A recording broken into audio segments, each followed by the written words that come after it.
What is happening, y'all? Welcome back to the final part of our Convergence Let's Play for Elden Ring. So we are back to the Godslayer because what spec is more appropriate to make our way forward and slay a god? Of course, we are rocking the Malakath set. I guess I could put on his helmet too. Where's his helmet? Assuming that's not going to put me over on weight. I Malakath now. And obviously we have some buffs, mixing up things from a couple other schools. A little bit of health and FP from Blessing of Wisdom. And we're actually running Vike's Dragon Bolt here because even though it doesn't boost holy damage, the buffs it gives are substantial. Was it like a 25% less FP cost and then faster stamina, or faster cast speed?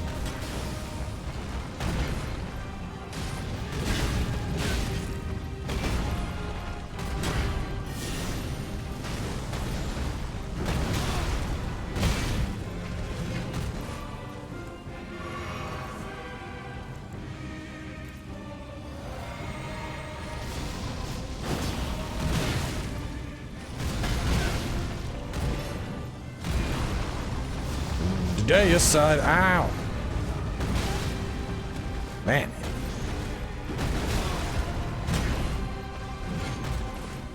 I forgot that you are a very angsty man.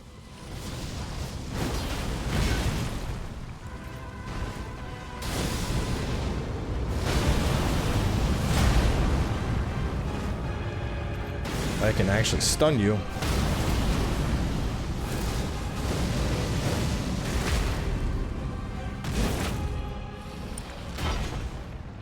One of my favorite cutscenes.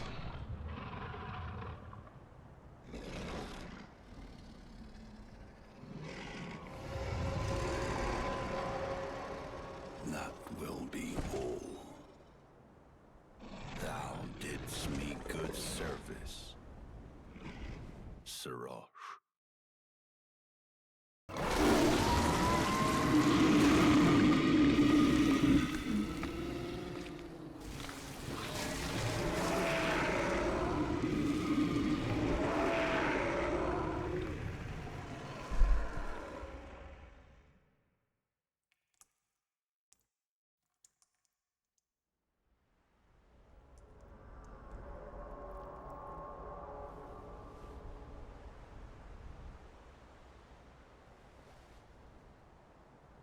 I've given thee courtesy enough.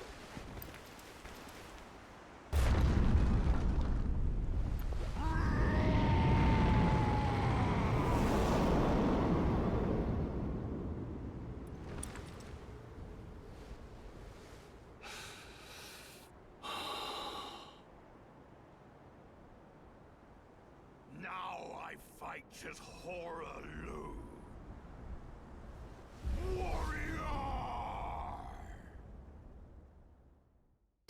Still so damn good. There your side!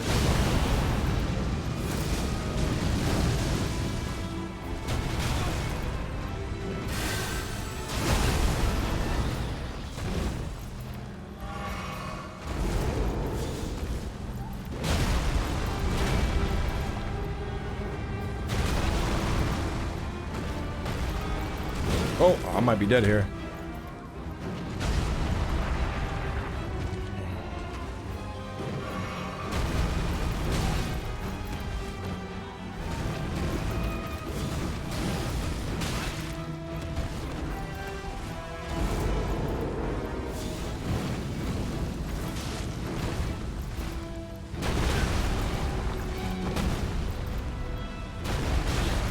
That's new, I think. Nope. Oh, he's giving me the power bomb.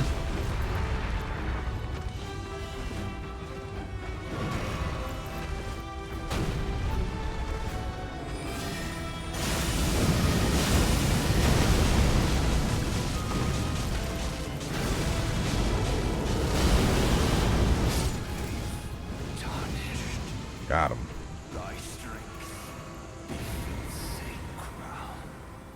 As does yours, old warrior. As does yours.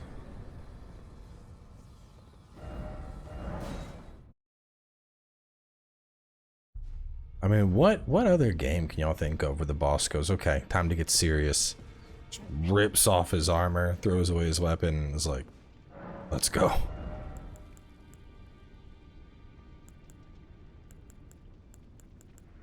Sword of Hadia. Crucible's Fury. Physical.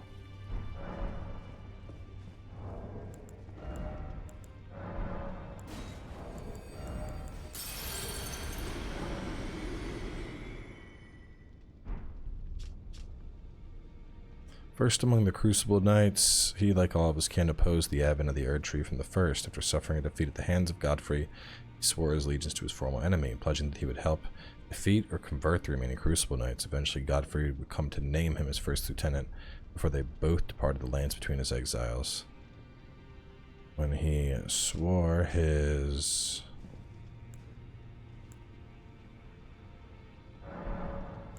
Oh, gobble it up.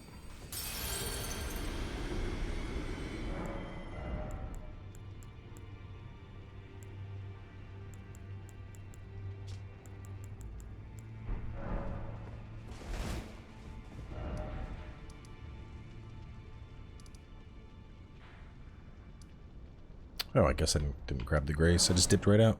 Is there a grace? I think there's a grace there.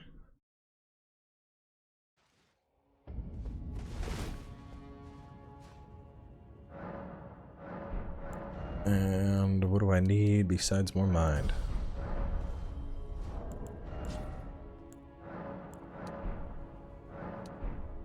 Oh my god.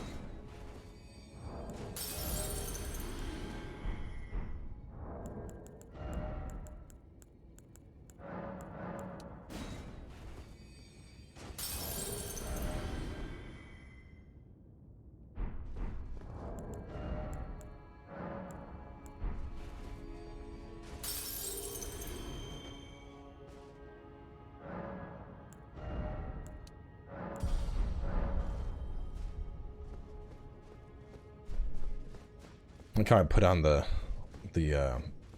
fight set, but didn't even really get to fight.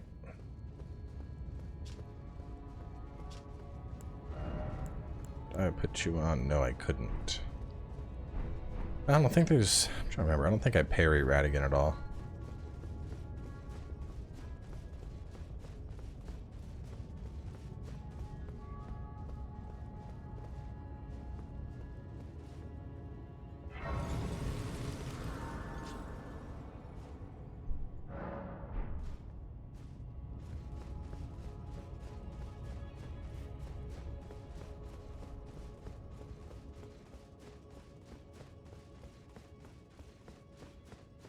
Curious if any of this has changed.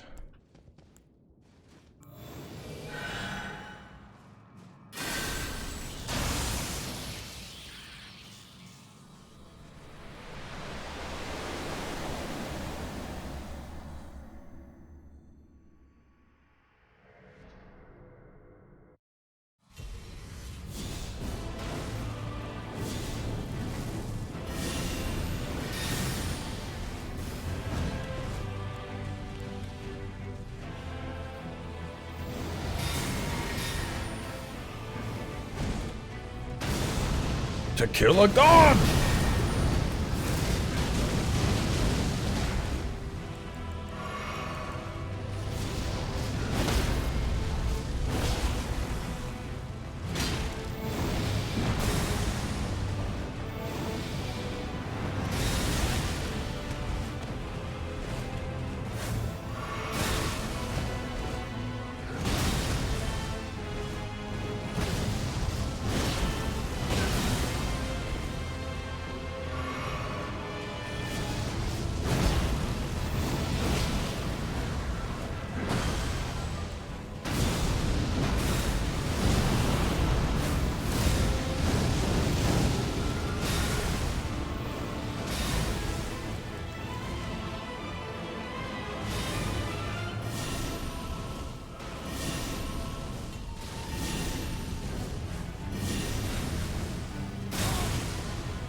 Bring on the big guy. Bring on the big guy. Sea monster.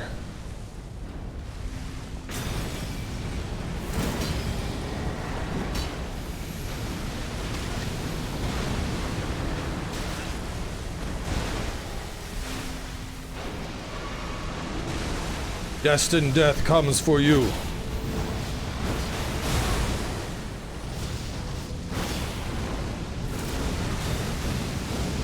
Ooh, I did that into a deicide. That was kind of cool.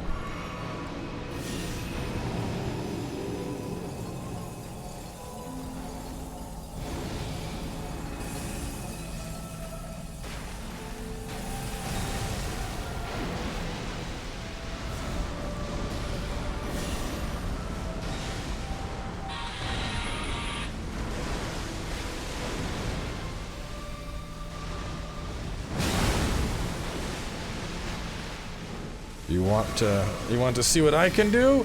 Firestorm!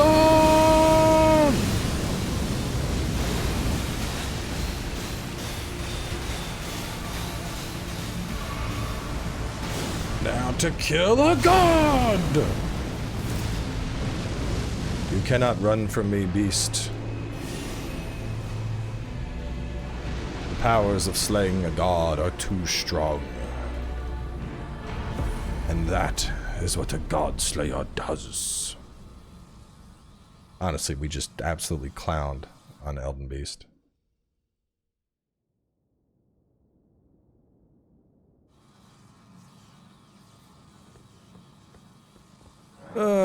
Mend the ring. I wish, I mean, this is obviously too OP, but I really wish we had, some juicier stuff for Godslaying in the full game.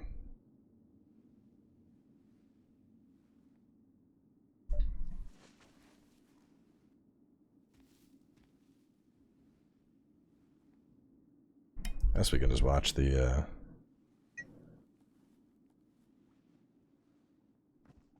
as we could just watch it. I mean, it's not like I got 12 minutes in, hour-long episodes.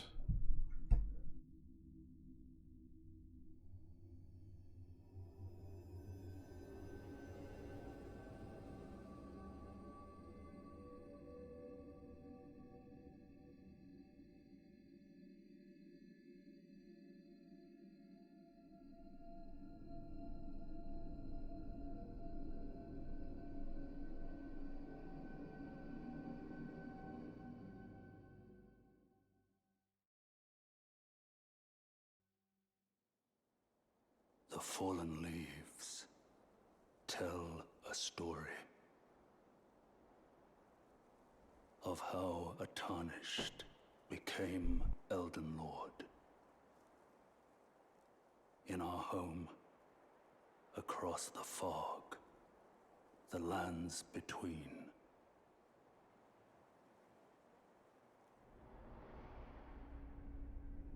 Be cool if there were like different endings you could get. Back upon us and recall an age of fracture. Like an age of Godslaying, or an age of sacred blood, or an age of lightning, or whatever, just based on like what build you started with or something. I don't know. Either way, that was honestly just delightful. So let's talk about the mod. Let's talk about the mod. Do a review of the mod. So for this, keep in mind, obviously this is an alpha, which means very early in development. For those unaware of dev cycles, you typically have like the map, the minimum acceptable product, and then from there you move into like alpha, and then beta, and then gold. Gold, every time it says, you know, games have gone gold, that's not sales. That means, you know, the game has officially reached the point where it's like ready for like print production. This is final copy. And then obviously you have, you know, release, which like day one patch and all that shit. But so for this only being an alpha, this was incredibly impressive. Obviously, a lot of balance issues to come up, and I think that's going to be the case with a mod like this, where there's, you know, a power fantasy, obviously, but I think one of the bigger things is just, you know, I'm not worried about stuff being OP. I mean, it's Convergence. Everything's going to be OP, but I would like to see equal OP-ness across the board.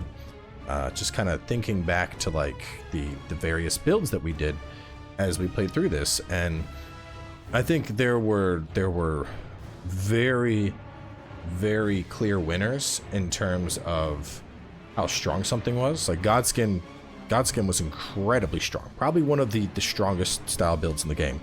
And then once we started messing around with other ones, we did a little bit of Frenzy, and Frenzy was fun for the most part, but I think some of the later Frenzy ones focused so much around like big damage, like big area, that the damage kind of seemed to fall off a little bit. Necromancy certainly didn't feel all that good, though to be fair, we didn't really use the summons at all, which is obviously a big focus of it. But I would like to see those come back. I think that was what made them so fun in Dark Souls 3 Conversions, and knowing you're a necromancer, just summoning your regular Ashen summons is like, oh, well, I mean, at that point, just call the class a summoner, not a necromancer, you know? Dragonkin was definitely a lot of fun. That big lightning bolt thing that was doing insane amounts of damage, that definitely stood out there.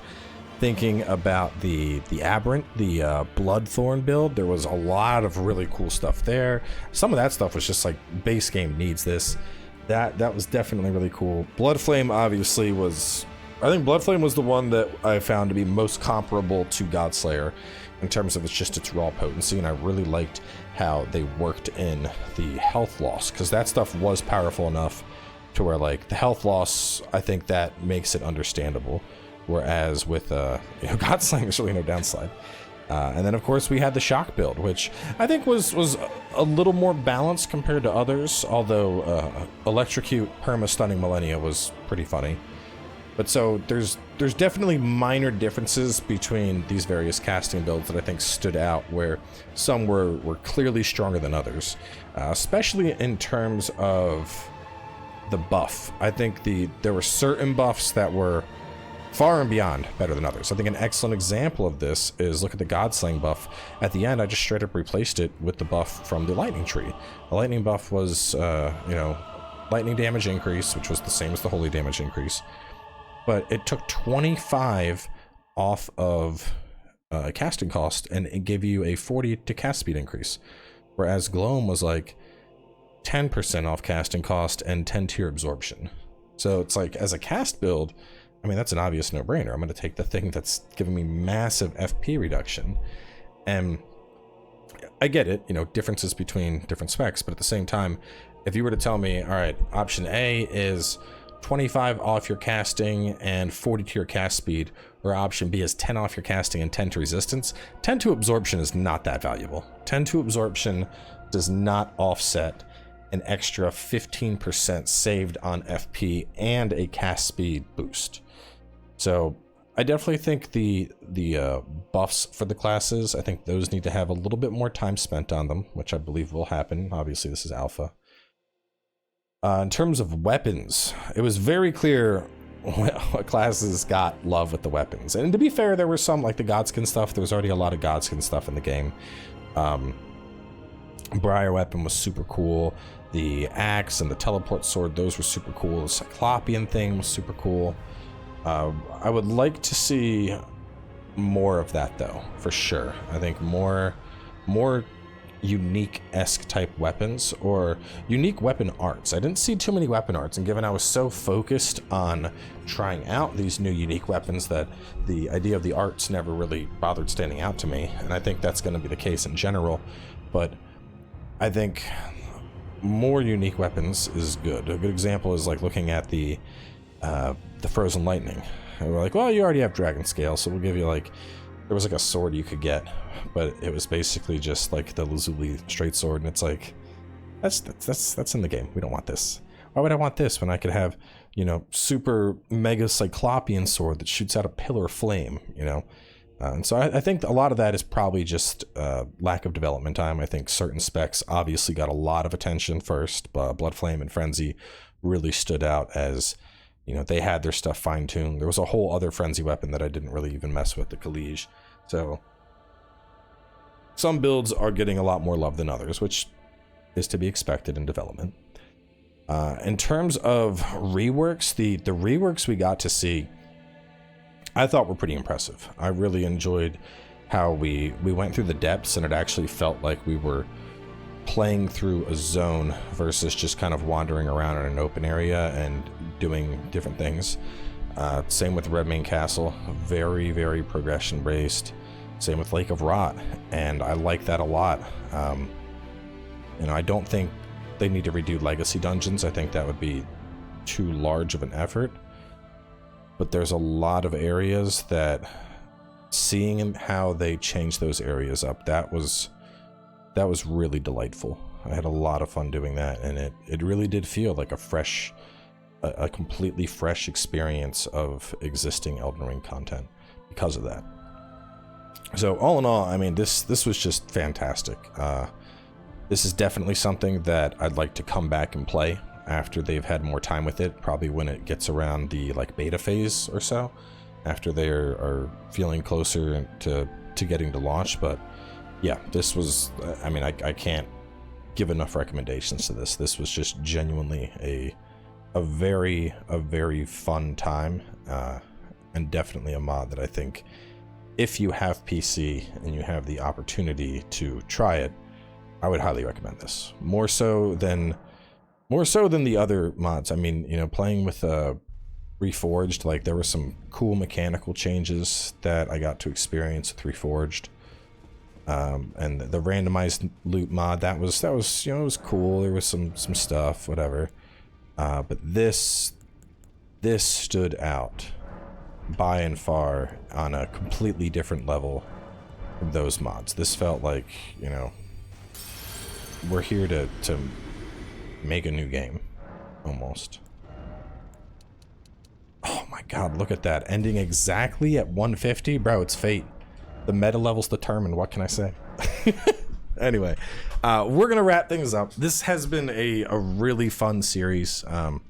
Obviously, we're gonna be bringing our episodes back down to a more normal time. I know y'all are probably like, oh, hour-long episodes every day, but actually, it's weird. Doing 2 30-minute episodes is certainly easier than doing an hour episode, especially because it's harder to tell my wife that I need to lock myself in the office for an hour. So yeah, we're going to be going back to normal length episodes. I believe we're going to be doing Amnesia: The Bunker, which is a horror game, so I may even have a face cam on while we do it. And then when that wraps up or gets towards the end, should be pretty much time to start Final Fantasy 16, which is going to be one hell of a ride. So either way, thanks for tuning in for a little Elden Ring. Consider this your Christmas and June gift, some Elden Ring in the summer. And otherwise, I will catch y'all next time with a whole new series.